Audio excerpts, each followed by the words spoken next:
Welcome to the Property Trio, the podcast for the sophisticated property buyer. I'm Cate and I'm joined by Dave Johnston and Mike Mortlock. Now, if you own a home in Australia right now, what we're about to talk about could be one of the most important things you hear all year. The negative gearing and CGT legislation passed Parliament and received royal assent on the 26th of June, 2026. And there is something buried inside that legislation that most homeowners haven't fully grasped yet. And Dave is going to unpack it shortly. And trust me, you want to hear this. In episode 365, we unpacked how to complete effective home loan health checks, renegotiating your interest rate with your strategic mortgage broker or existing lender, and making sure your offset accounts are working hard for you. Today, we go deeper into the only opening still available to Australians to negatively gear established property. So Dave, let's not keep our listeners waiting any longer. We're about to unpack this, but first and foremost, Mike and I want to welcome you back. We've missed you for the last 3 weeks. It hasn't been the same without our third musketeer. Yeah, thanks guys. I've missed you both as well and listened to your episodes. You've done a great job and yeah, as you know, I wasn't here because unfortunately I lost my father. Dad passed away 3 weeks ago, so it's been an emotional little period of time. So I'd just like to dedicate today's episode to Dad. Hopefully, oh, now I'm getting emotional. I didn't think I would. I wasn't sure, I suppose. But yeah, obviously everyone grows up wanting to make their dad proud, and you know, Dad gave me a lot in life. So yeah. Here's to Dad, and you ticked that box pretty hard, mate. You did, yeah. And Mike and I had the absolute pleasure of meeting your dear dad, Andy, at your business's 20th anniversary. And it was a very special night. It was lots of fun, and you know, you had a lot of your family come to that, and it was a real pleasure meeting your parents. And our hearts really ached for you these last 3 weeks, and yeah, I've got absolutely no doubt your dad's looking down, feeling very proud, and you've always talked about, you know, how encouraging he was and how much of you, you know, has been influenced by your mathematician dad. So, yeah, you've got a lot, you know, a lot of your dad in you, no doubt. Yeah. Look, that was special. They actually surprised me that night. Came down from New South Wales, said they couldn't make it, and then. Yeah, surprise. Although it did get ruined because we both went to the same menswear shop to do some late shopping, and he said, "Oh, there was this old couple who just came in. I think they're going to the same event as you, and they were going to surprise their son." Bum bum. Yeah, but that was a special night, and actually, Mum got up on the guitar that night and had to sing. Once my mates, who are the two-piece band, finished towards the end, and that was actually probably my highlight of the night. So, yeah, it was great. Oh, that's really special. So lots of memories. Lots of memories, and Dad's sadly missed. Thanks, guys. Look, so for our listeners, under the changes, negative gearing, as pretty much everyone knows, will not be available for established properties purchased after 7:30 p.m. on the 12th of May 2026. But there is one loophole or gap in the legislation, if you like, and that's for those who already own a home that was purchased prior to that date. They are actually still able to negatively gear their home should they turn it into an investment property at some point in time in the future. And this isn't really being widely spoken about to this point, but a spokesman for Treasurer Jim Chalmers did confirm this on the 17th of May, that grandfathering arrangements cover all existing properties a person owned before the cutoff, regardless of whether they're owner-occupied or on the rental market. So I just thought it was worthwhile us dedicating an episode to this topic. It's something we've been talking to all our clients about, and you know, we've had people who have been thinking about upgrading, and just then we'll run the numbers of, okay, what about, can you keep the existing home, rent it out? You know, they'll had plans to buy a negatively geared investment property, and then, you know, how to we'd look at the numbers. Okay, what about if we turn the existing home into a negatively geared investment property, and what can you purchase as a new home? So these are the types of strategies that people should be considering. So look, I am genuinely surprised this isn't getting more airtime at this point. But here's the thing: knowing about this opportunity is only half the battle. And really having the right mortgage strategy in place is critical to making sure you can make an informed and educated decision about whether you can or should take advantage of it. And that's what we're going to dedicate today's episode to. I love it. Well, before we get into that, what sort of behavioural changes do you think we might see from homeowners and investors off the back of these tax changes, Mike? Well, it'll be an interesting thing to observe because we're yet to see the full creativity of Australians and how they negotiate these changes. But, for a long time, wealth creation, the journey itself's been very predictable. People buy a home, they get settled, they build some equity, their income hopefully grows, they start to feel a little bit more confident, and they think about buying an investment. That's obviously a very common pathway. And, we've also seen the investing and rentvesting pathway for first home buyers. That's another way that this is changing. But this potential loophole could shift thinking, and it is actually different to the way that Treasury has enacted legislation before. So on the 9th of May 2017, we had the Tax Integrity Act, which made two major changes, and one of them was being able to claim the depreciation deductions on existing plant and equipment assets. Now, what they sort of said is that if you owned a property prior to the 9th of May, you really had until 30th of June to be able to turn that into an investment property. But this has a lot longer runway. In fact, I'm guessing you could do it 100 years into the future should you live that long. So it's a bit of an interesting one. And rather than going out and purchasing an investment property, more existing homeowners might look at the upgrade and retain strategy, because that is, as Dave said, the only way to negatively geared and establish property after the 12th of May budget this year. So you could potentially purchase your next family home and convert that current home into a rental, get those negative gearing deductions that are grandfathered, no matter that it was your principal place of residence. So it's something that Australians have historically done. And for those who own a home currently, the grandfather rules create that real opportunity to negatively gear that property into the future. It's an advantage that just won't exist for anybody else since the 12th of May buying an established property going forward. Of course, we do have the negative gearing until 1 July 2027, but that'll come and go very, very quickly, I think. Look, I'm loath to add a minor correction to our tax experts intel, but there is one other way to negatively gear, but obviously it's reliant on you having a lot of positively geared property, because we can negatively gear if we've got enough positive cash flow from rent coming in from other properties.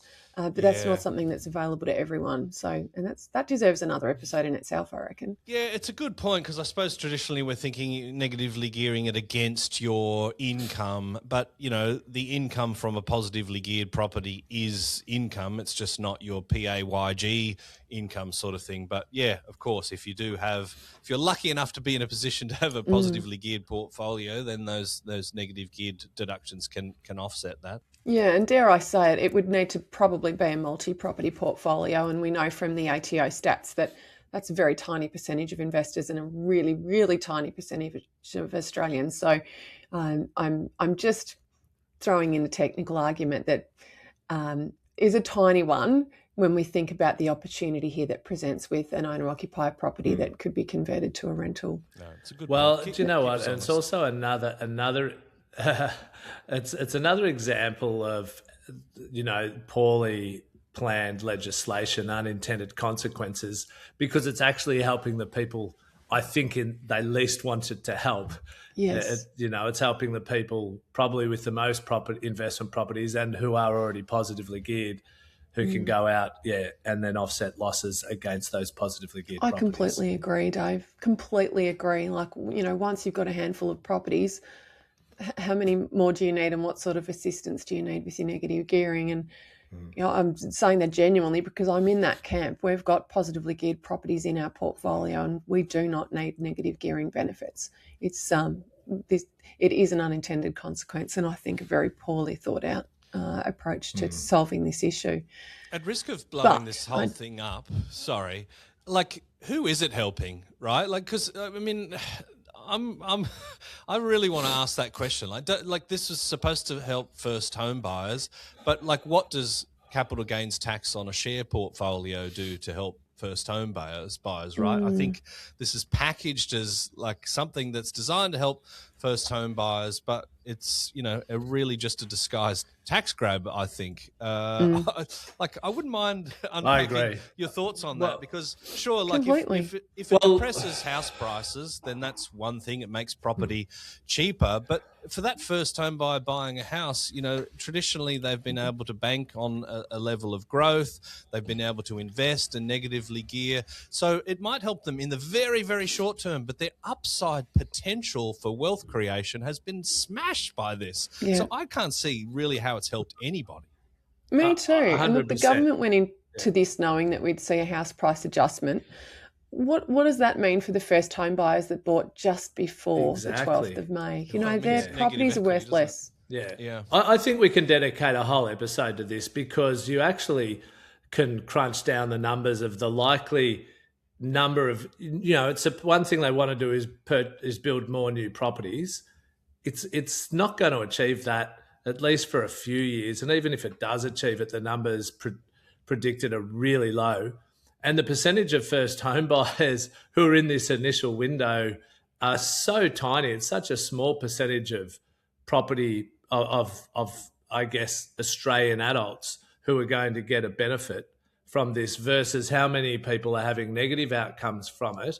I think 100% agree. I think we can get some sort of data and numbers and facts around it and talk through like the consequences of this legislation, some of the potential, arguable positives, and then I guess the negative consequences as well.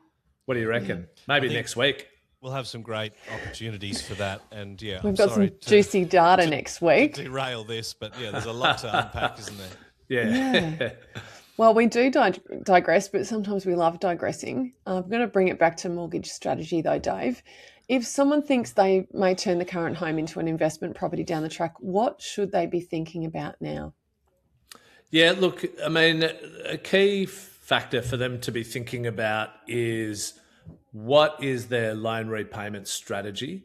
So most people with their homes or owner-occupied properties, they are going to be paying principal and interest, but not always. So the discussion should really be around interest-only repayments. And that's always, this strategy has always been available to people, but now it's the only strategy available to people to be able to negatively gear for those other than buying new property for established properties. So it carries even more weight right now, I think, for any homeowner who has this opportunity and, might be considering their home becoming an investment property down the track, or who might consider rentvesting. So we see people, people focus on the interest rate, but they don't always step back and ask, how does the loan structure support my future plans? So, is there any realistic chance? Every single homeowner listening to this should be considering, is there any realistic chance that my home may become an investment property down the track? And if there is any possibility that this could happen, or you would like to explore what this might look like, then, we're talking to you right now, because you do have the potential to get negative gearing benefits on that existing home. But if you are paying down the debt on that home, you are reducing the likelihood that you'll have negative gearing benefits down the track because you'll have less interest to claim. We've actually covered this in a lot of detail in episode 128, upgrading and planning for the long-term home. So as I said, this has been a strategy, but it's just, it's the only opening nowadays now with the new legislation passed for people to be able to turn established property into a negatively geared property. And so the benefit of going interest only is you preserve that debt, and that maximises your tax deductions available the moment that property becomes an investment. So you also obviously get the benefit of improving your cash flow, but you don't necessarily have to be paying extra interest because you can park the money that you would have been paying off your home loan into an offset account. So you're still reducing the interest at the same level, but then you're building up that cash to then have less debt on the future home if you do plan to or have the option to purchase a future home and turn this existing home into an investment property. So it really is. You really should, run the numbers and see what that could look like for you.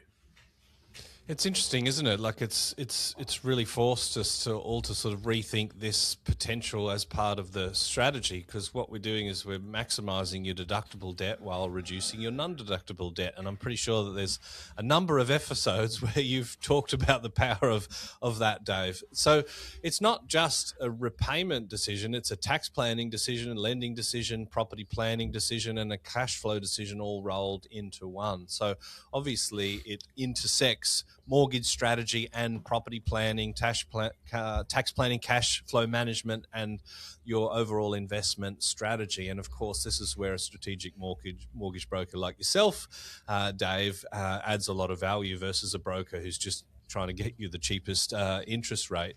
The right broker shouldn't just be asking principal and interest or interest and only, like it's a ticker box for the purchaser to be answering. They should be saying, what are you actually trying to achieve with the property? What's your long-term strategy? What's your goals? And how do we secure and structure your mortgage strategies to support all of that? And for our listeners, if you want to go even deeper on repayment strategy, we actually did a whole episode on this, number 184, pre-Mike, interest only versus principal and interest. So go back and have a listen. It's a good one, and you'll get to hear the dulcet tones of Peter Kalizos. Anyway, moving forward, Dave, the strategy does sound compelling, but who can actually take advantage of it? Is it only for people who are in a position to upgrade to a new family home? Yeah, great question, Cate. At its simplest, this applies to anyone who owned a property before 12th of May 2026. But there's one key question you need to ask yourself first. Are your total holding costs, including interest, maintenance, rates and property management, likely to be greater than your gross rental income? Because that will determine whether it actually is negatively geared or can be negatively geared, or whether you've potentially missed the boat because the rent, you've held the property for a number of years, the potential rent has grown, the amount of debt you've paid down or is reduced proportionally. So you need to first run the numbers, see if it ever even would be negatively geared. But this is also why that changing your loan repayment right away to interest only is so important should you be in that position, because every day you pay down that debt, you're reducing your opportunity to have the negative gearing benefits. So if the answer is yes, and your property would run at a loss, then you can claim those losses against your other income under the grandfathered rules. So that is the foundation of negative gearing, and it is worth checking before you assume this works for your situation, because as I've touched on, it will depend on those different factors. Now, most people hear this conversation and immediately think about the upgrade and retain strategy, where you buy the next family home and convert the current one into a rental. And yes, that's a fantastic outcome if you have the equity, borrowing capacity and cash flow to pull it off, which you'll need to work through with your strategic mortgage broker. But that isn't the only way that you can make this work. And the other option is you can still rentvest. So, you can go and find a rental that suits where you want to live and your lifestyle, and you rent out your existing property and it becomes a grandfathered investment, and you start accessing those traditional negative gearing benefits. So really the opportunity is open to anyone who currently owns a home if your total deductions are likely to be greater than the total rent. So you don't need to be a high income earner, you don't need to have significant equity, and you don't need to be ready to buy your next property. The key is having that conversation with your strategic mortgage broker now, before you make any moves, before the structure of your loan, before you restructure your loan, because working through this will determine how much you can actually claim when the time comes. The key elements to the mortgage strategy piece here is if you are paying principal and interest, as I've touched on, that is one thing you can do right away, move to interest only to preserve your debt. And then, crunch the numbers to see, okay, well, how much could I afford to pay for in rent? What could I afford to buy the upgraded home for? And, am I going to have those negative gearing benefits based on my property?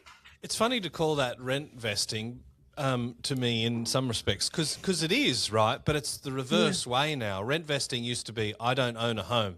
I don't have a principal place of residence, so I'm going to rent so I can build up some equity and then pull the trigger. But this is actually doing it backwards. So it's almost like if we're doing this, we kind of need... That's true. Need a different sort of name. We or do. Description of it.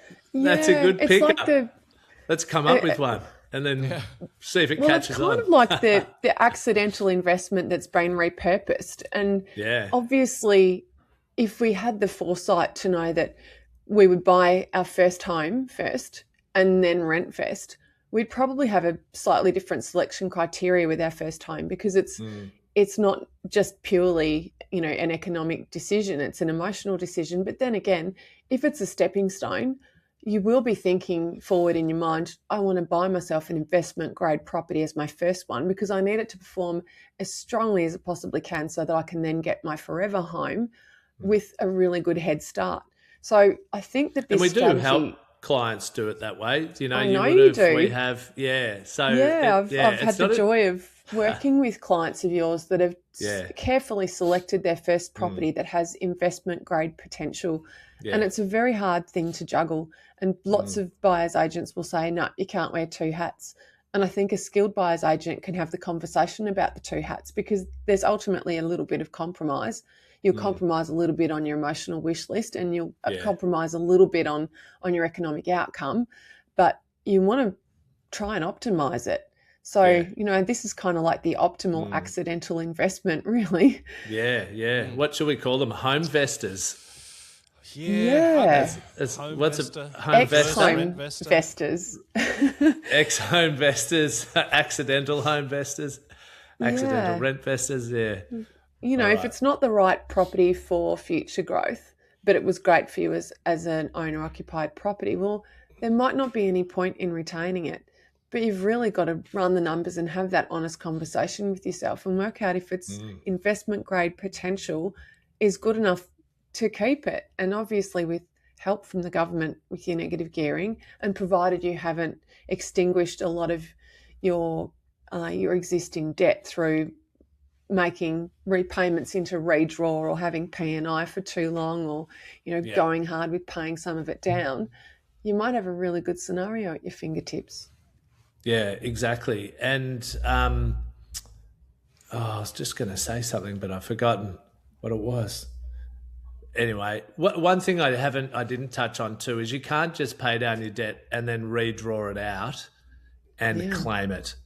Because that redrawn money is then going to go to probably your next home or something else. It wasn't borrowed to purchase that property from day one. So it isn't tax deductible. And this is, a mistake a misnomer that a lot of people have, that you can just, oh, look, I'll just pay it down and then redraw it out and I can claim it. If you get audited, you can't, and you are breaking, tax law by doing it that way. And a good accountant will spot that. They won't put their own reputation on the line to wave something through. We've talked at length about the difference between offset and redraw. And the tiny difference is that often redraw is free and offset costs you a little bit of money. The big difference is redraw can cost you hundreds of thousands in the long term if you get it wrong. Yeah, 100%. And I remembered the other thing I was going to say. So the opportunity cost that homeowners listening need to consider is, if you do have the ability to negatively gear your current home and turn it into an investment property, but you choose not to go down that path, well, what you've got to factor in is, if, let's say, you sell an upgrade, but you do plan to invest down the track, there is an opportunity cost, unless you're going to buy new, and remember, there are risks with the performance from a capital growth perspective of new versus established. So there is an opportunity cost that you will have lost that opportunity to buy an investment property down the track that's established and negatively gear it. So that is something that just creates a bit more of a carrot for you to do your due diligence and run the numbers with this loophole, if you want to call it that, for current homeowners. Yeah, good point, Dave. Mike, I've got a question for you. Dave's spoken about repayment structure from a tax and investment planning perspective in previous episodes, and we've dedicated an entire episode many to mortgage strategies. But there's another dimension to this, isn't there? With rates having moved up and household budgets stretched, how does getting your repayment strategy right actually help families who are under financial pressure right now?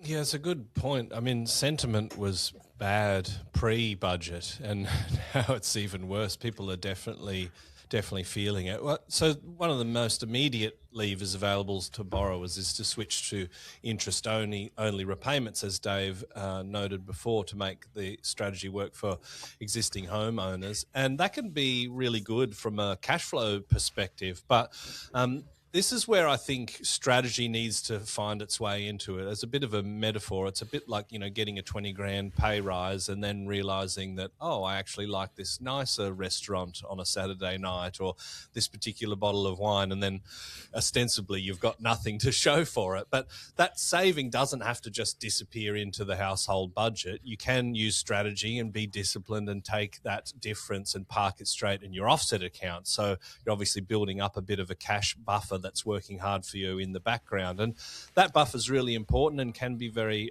powerful. It gives you financial flexibility and, can reduce the stress of just day to day. What war chest have you got if things get a little bit tight or more difficult for you, and you're not going backwards. So you're actually building savings at a time when a lot of people feel they simply can't. So interest only isn't just a strategy for investors because they want the tax deductions for it. It can be actually a really smart short-term cash flow tool for any borrower who just needs a little bit more breathing room. So the real key is to save the cash that you would otherwise paid off your principal. Don't just go, yay, I've suddenly got a cheaper mortgage and, buy a jet ski. Yeah, that's the crux of it, isn't it? And that's part of my gold nugget, so I'll save that. But Dave, it's a lot great of people point. own jet skis around Newcastle, Mike. It's just, given that's your go-to. It's become like a joke in my own head. It's like jet ski is a placeholder for like wasting money, right? I don't own a jet ski. There's lots of jet skis in Lake Macquarie, that's for sure, and they're a lot of fun, but they're a depreciating asset, right? I don't think anyone looks at a jet ski and goes, gosh, that was a good investment. No. Not too many vintage jet skis that appreciate in value. No, not that I know of. I love that I'm it. aware of. Yeah.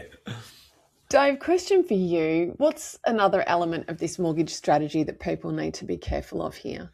Yeah, so the interest-only period typically runs for 1 to 5 years, after which time your loan reverts to principal and interest. So if you haven't planned for that transition and you are not able to refinance or extend the interest only period, the repayment can jump, and that can be significantly, and that can be a real shock.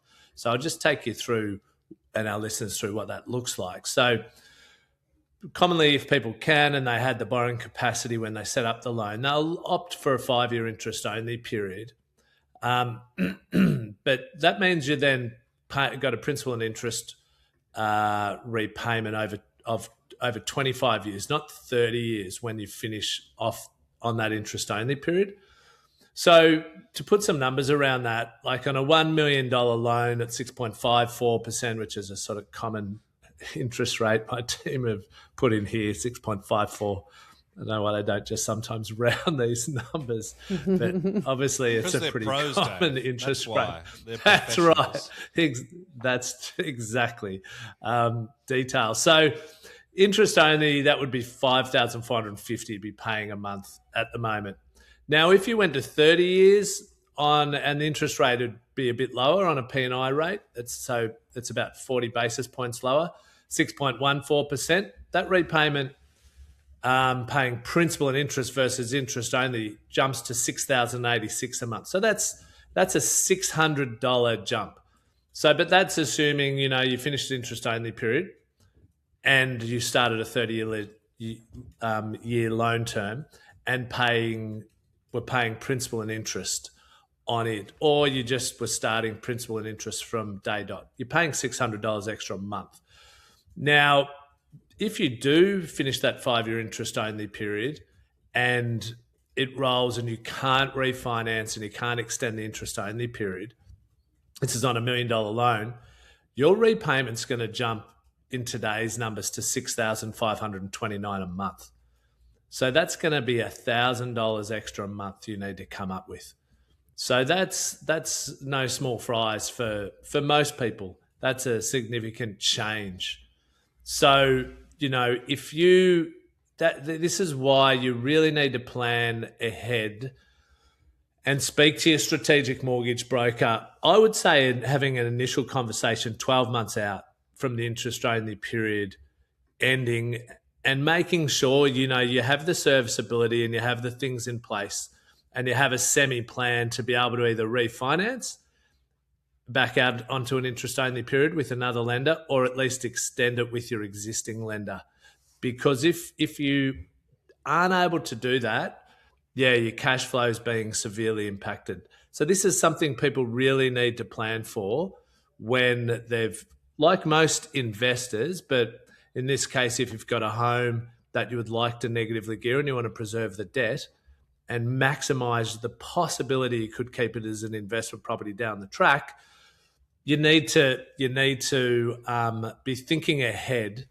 And this is particularly important for anyone out there who's listening who's a business owner or self-employed, because often what we find is, they'll be thinking about, I'm going really well, trading's doing really well this year, or, we'll wait till this year, they might have to wait till this year's financial year's finished, but then you've got to do your tax returns. A lot of people self-employed, and I'm in this bucket, I prefer not to do the tax returns until, pretty late, towards the 9 months after the end of the financial year, particularly obviously if you have a bit of extra tax bill to pay. But often it takes time to do. So what it means usually for self-employed people is you're working off tax returns 1, 2, or even 3 years ago. So they often won't know which year's tax returns are the ones that matter. If you've got a reasonable sized business, or like a lot of self-employed businesses, your income, will fluctuate from year to year. So that might be the difference in being able to extend your interest only period or not. So you can put some planning around these things. So that is something that, anyone out there who already has an interest only strategy but is also looking to go onto one off the back of, what we're talking about this episode, you really need to make sure you're having these conversations, ideally initially one to understand the lay of the land 12 months out from the interest only period ending, and then get the ball rolling, 2 to 3 months before the date, so you move over straight away. Yeah. Totally. Does that agree. make sense to you guys? Yeah, completely. I'm self-employed as well, Dave, and we do have to think about what the tax return we're getting this year will be doing for us in 2 and 3 years' time. That's how it works. Yeah, exactly. So, forward planning is everything. And I think, a proactive strategic mortgage broker is a very valued member of your extended team, and they should be proactive with you. They should be. And if they're not, make the most, pick up the phone and get them to do the work for you. Yeah. Well, that's been an awesome ep. Thanks, Dave, and your team for pulling this one together, because it is an exciting, and I hate the word loophole because it sounds dodgy. It's not dodgy at all. It's an exciting opportunity. Yeah. The big takeaway is that repayment strategy is absolutely critical. It's a critical tool in any mortgage structure. And as we've discussed, for anyone who currently owns a home purchase before the 12th of May 2026, that decision about how you structure your repayments right now could have a very real impact on how much you can claim if that property does ever become an investment. And it's worth having that conversation sooner rather than later. But don't go anywhere just yet. We have some gold nuggets. Now it's time for us to go mining for our gold nugget property tip of the day. So this is a great one for everyone who is listening and owns a home right now and has any chance of turning it into an investment property down the track. So what I would suggest is that you contact your strategic mortgage broker or our team and get them to review what is possible for you ASAP.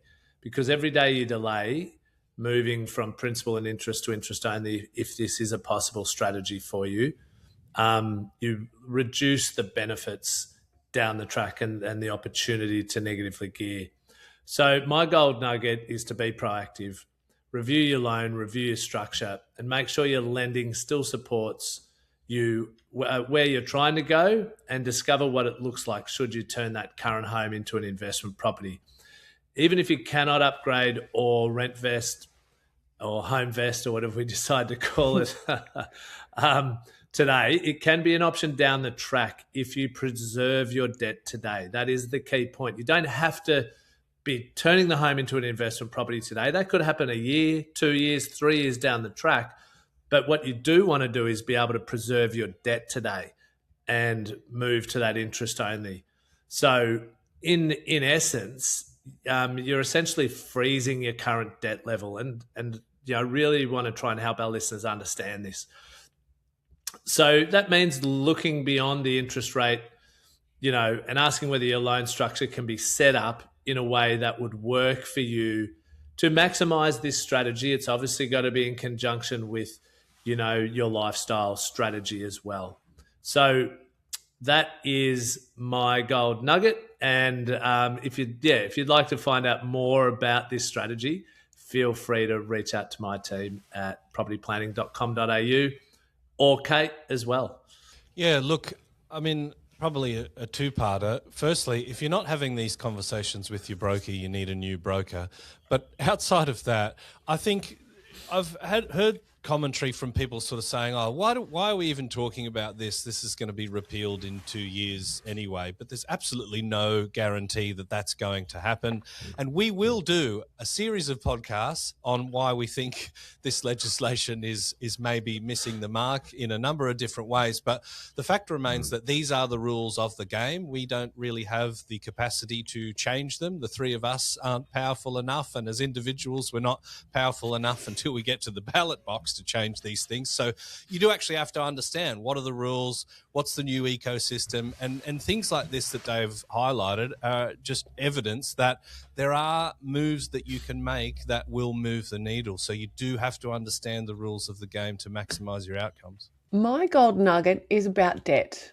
Now, if we ran this scenario and this approach past, our parents or our grandparents, they would freak out, because they're programmed to get rid of debt, pay down your debt as soon as you can and own your home, which absolutely goes against the grain of what they've been trying to drum into us. I just don't even talk to my parents about this. But what we're saying is, don't be paying down your debt if you're thinking that your home will be a future investment. And we're still take it from principal and interest to interest only. Now, there are safe ways to do that. And the unsafe way is to convert it to interest only, bank the extra cash and buy jet skis. And we've always talked about that being a risk when it lands in the wrong hands. So this strategy is for someone that's proactive, wants to have measurable outcomes, and wants to plan and measure what they're doing. And it definitely needs the advice of a strategic mortgage broker, in my view. We haven't talked too much about offset accounts in this episode, but by maintaining your typical payment regime, but instead putting it into the offset account, you're effectively banking up that cash and making your repayments in the same manner that you would have been with a P&I loan anyway. If you're nervous about it, or if your parents are in your ear, or if your grandparents are in your ear, make sure you quiz your mortgage broker so that you understand exactly how this works, and you can reinforce for yourself that you're not making a bad decision. It's using tax deductibility wisely, and it's understanding good debt and bad debt. Yeah, that's a great one. And, as I always encourage and train our strategic mortgage brokers to do, if someone's parents are a big part of sort of, their decision-making process, or a mentor for them, get your parents or your grandparents to join you on the meeting. Yeah, invite them onto the meeting so they can ask the questions and feel comfortable speaking directly to the strategic mortgage broker. I agree, because we've got a lot of first-time buyers out there who had a really generous leg up or a bit of assistance from parents or grandparents, and they obviously will be feeling like the parents have a right to be invested. So if this is your strategy and you're nervous that your parents will disapprove, bring them on the journey so that they can see the greater picture. Yeah, and I think it's 2 out of 3 first home buyers now get some sort of assistance from parents or family members. So it's a fairly sizable chunk. And that's the advantage of being a wealthy nation with lots of equity and value stored in our property, is we can help the next generations. Yeah, so true. Well, what a great app. Thanks, guys. Thanks. Good to be back. Yeah, it's good to have you back.